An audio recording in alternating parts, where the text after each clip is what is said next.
નમસ્તે મિત્રો, કોમ્પિટિટિવ એક્ઝામમાં ગણિત અને રિઝનિંગનું કેટલું મહત્ત્વ છે તમે જાણો છો. આજના વિડીયોમાં આપણે પાસાઓ વિશે અભ્યાસ કરીશું. તો સૌથી પહેલાં હું તમને કહેવા માગીશ કે તમે જો અમારી ચેનલમાં નવા હો તો અમારી ચેનલને લાઇક કરવાનું અને સબસ્ક્રાઈબ કરવાનું ભૂલશો નહીં. તો શરૂ કરીએ.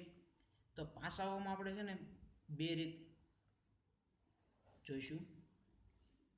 તો આપણને એક પાસો રકમમાં આપ્યો હોય છે, તો એની ઉપરથી આપણે બે પ્રકાર પડે પાસાના. તો પહેલો પ્રકાર છે પાસ પાસેની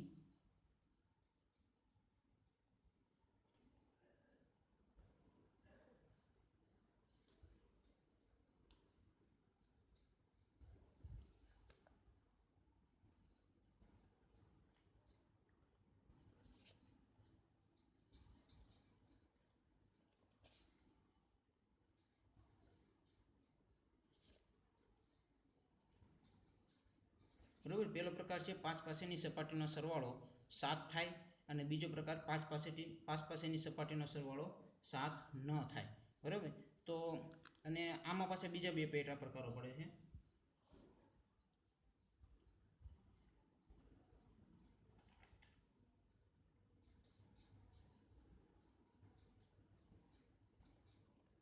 સિંગલ કોમન અને ડબલ કોમન. બરાબર. તો આપણે સૌથી પહેલાં આ પ્રકાર જોઈએ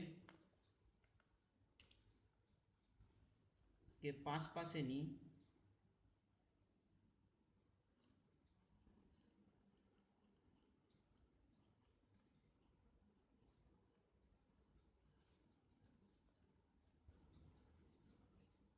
બરાબર.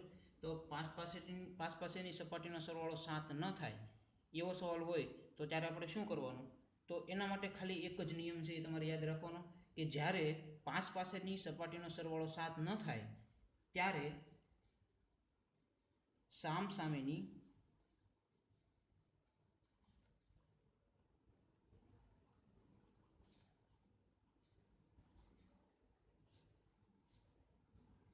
બરાબર.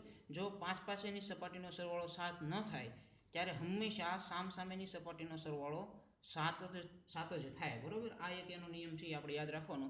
તો આપણે સૌથી પહેલાં કેવા પ્રશ્ન પૂછાય આપણે જોઈ લઈએ. તો પહેલો આપણે ક્વેશ્ચન જોઈએ.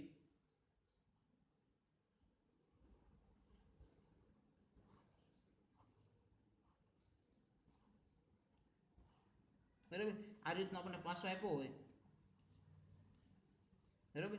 જો આ રીતની આપણે રકમ આપી હોય અને આપણને પૂછવું હોય કે 3ની સામે શું આવે,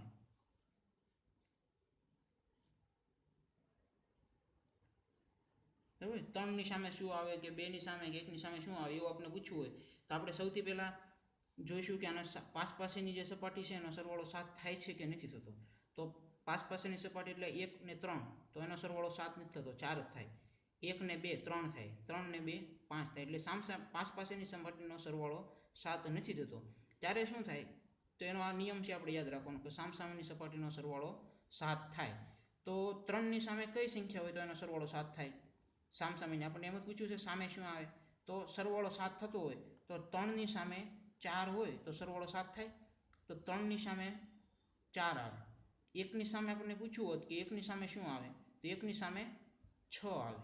અને 2ની સામે પૂછવું હોય તો 2ની સામે આવે 5. બરાબર. એટલે સામસામેની સપાટીનો સરવાળો 7 થઈ જાય. બરાબર. આ રીતે આપણે ગણવાનું. આપણે જે એક ઉદાહરણ જોઈએ.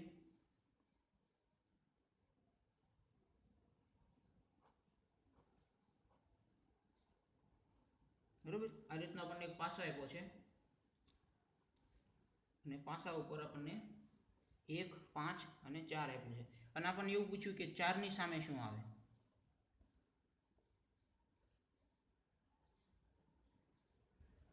અથવા તો 1ની સામે શું આવે, અથવા તો 5ની સામે શું આવે, કોઈ પણ સંખ્યા આપણને પૂછી શકે. બરાબર.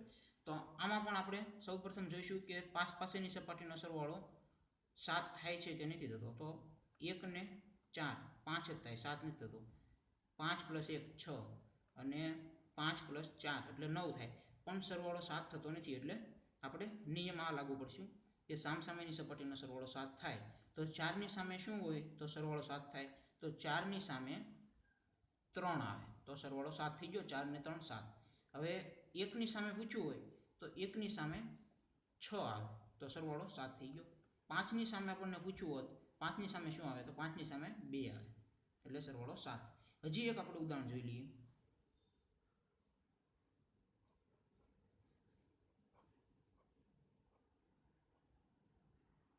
બરાબર, આ રીતનો આપણે પાસો આપ્યો છે 4, 5, 6. હવે આપણને એમ પૂછ્યું છે કે 5ની સામે શું આવે.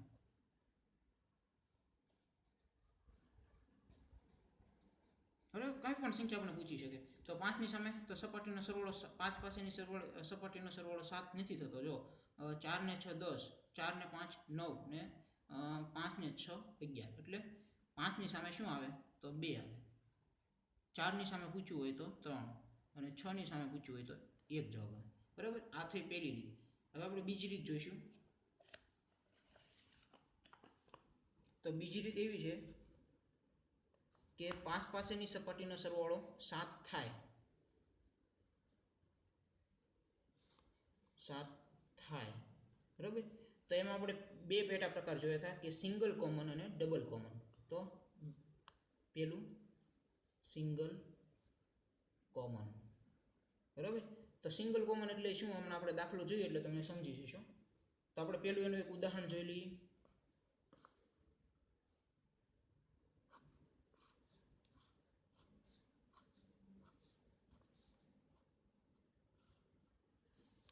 બરાબર, તો આપણને આમાં આપ્યું છે 4, 1, 3.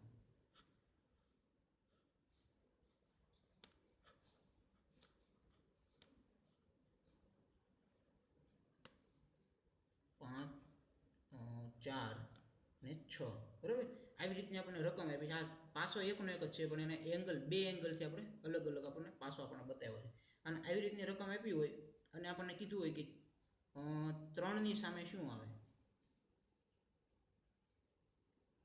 તો આપણે સૌથી પહેલાં શું કરવાનું, સિંગલ કોમન એટલે કે આમાં બે પાસા આપ્યા છે ને આપણને, તો એમાં કોઈ પણ એક જ સંખ્યા એવી છે જે બે પાસામાં છે. તો જો આમાં 4 છે અને આમાં પણ 4 છે, એટલે આ સિંગલ કોમન છે. બરાબર, તો સૌથી પહેલાં આપણે જવાબ ગણીશું. તો જવાબમાં શું કરવાનું, એવી રીતે આપણે 4 કોલમ બનાવશું. 4 કોલમ, બરાબર. તો સૌથી પહેલાં આપણે જો અહીંયા કોમન કયું છે તો 4 કોમન છે. તો સૌથી પહેલાં જે કોમન હોય એ ઉપર લખશું 4. પછી આપણે શું કરશું, અહીંયા ઘડિયાળની દિશામાં આગળ જવાનું. બરાબર, અહીંયા ઘડિયાળની દિશામાં બે પાસામાં આગળ જવાનું આપણે. તો જો અહીંયા 4 છે તો હવે શું આવે 1. તો અહીંયા આપણે 1 લખી નાખવાનું. 1 પછી 3. હવે અહીંયા 4 પછી 6, તો અહીંયા લખી નાખવાનું 6. 6 પછી તો 5, તો અહીંયા 5 લખી નાખવાનું. હવે આ બધી રકમ આવી ગઈ. હવે વધી ગઈ તો 1, 2 નથી એટલે 2 અહીંયા લખી નાખવાનું. તો આપણે પૂછ્યું શું, 3ની સામે શું આવે. તો 3ની સામે શું આવે તો આ 5 આવે. બરાબર, એટલે 3ની સામે આવે 5.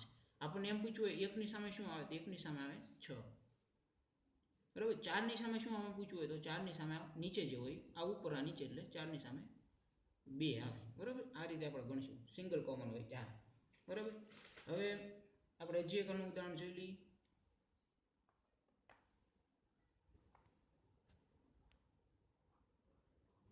આવી રીતે આપણે બે પાસા આપ્યા છે.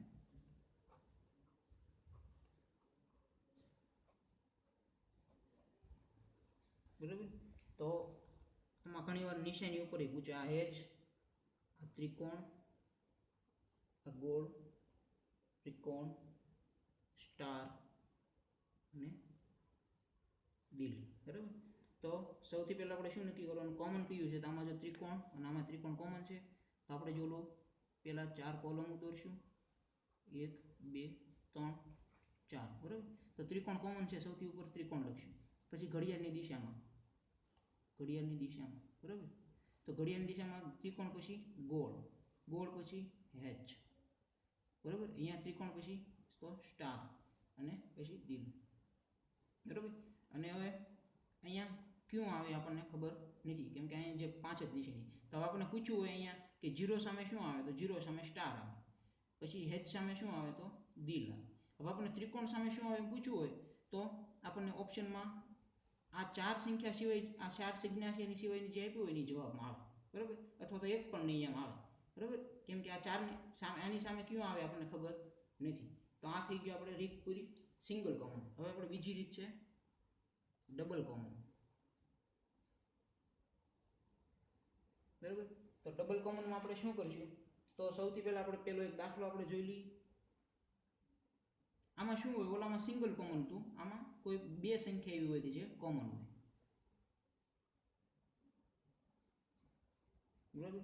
તો અહીંયા આપણે 3 આપ્યું, અહીંયા 1, અહીંયા 4.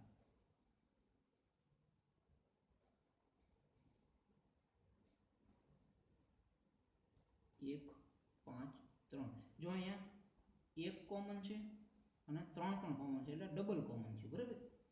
તો આમાં શું કરવાનું, આમાં સવાલ તમને એક જ સવાલ આમાં તમને પૂછી શકે કે 4ની સામે શું આવે, શું આવે, અને 5ની સામે શું આવે. બરાબર. આની સિવાય કોઈ બીજો સવાલ તમને ન પૂછે, કેમ કે આ જે વધ્યું હોય ને એની સામે શું આવી તમને પૂછી શકે. બરાબર. તો 4ની સામે પૂછ્યું હોય તો 4ની સામે 5 આવે, જે વધ્યું હોય તે, અને 5ની સામે પૂછ્યું હોય તો 5ની સામે 4 આવે. બરાબર. આમાં તમારે શું કરવાનું, જે વધ્યું હોય એની સામે સામે આવે, બીજો કોઈ સવાલ ન પૂછે. બરાબર. એટલે આ થઈ પાસાની રીત. Thank you for watching my video.